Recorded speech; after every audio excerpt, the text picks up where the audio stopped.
विधानभवनाच्या पायऱ्यांवरती विरोधक आक्रमक झालेले आहेत. वोट चोर चंदा चोर असे नारे दिले जात आहेत आणि राम मंदिरात झालेल्या दानपेटीच्या घोटाळ्याबाबत आता विरोधकांनी सरकारला जाब विचारायला सुरुवात केलेली आपण पाहतोय. या ठिकाणी विधानभवनाच्या पायऱ्यांवरती विधान परिषदेचे आमदार असू द्या, विधानसभेचे आमदार असू द्या, एकत्र आलेले आहेत आणि महाविकास आघाडीचे हे सगळे आमदार आता या ठिकाणी राम भक्तांची मागणी, देणगी चोरांना द्या फाशी अशा पद्धतीचं जे आव्हान आहे ते केलं जात आहे, मागणी केली जाते. मंदिर राम भक्तांनी बांधलं पण भाजपनं दानपेटीला लुटलं अशा पद्धतीचे ज्या घोषणा आहेत त्या दिल्या जात आहेत. आणि आपण पाहतोय प्रभू श्री रामाचा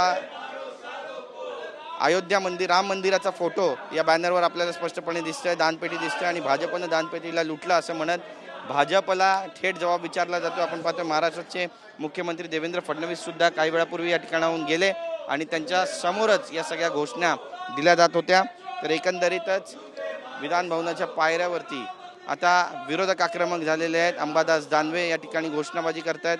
त्यासोबतच अजय चौधरी जे शिवडीचे आमदार आहेत शिवसेनेचे ते देखील उपस्थित आहेत, विजय वडेट्टीवार उपस्थित आहेत आणि त्यासोबत इतर जे आमदार आहेत ते सुद्धा एकत्र मिळून या ठिकाणी भाजपच्या विरोधात आता घोषणाबाजी करतायत. देणगी लुटणाऱ्यांना भाजपात स्थान नाही अशा पद्धतीच्या घोषणा ज्या आहेत त्या दिल्या जात आहेत.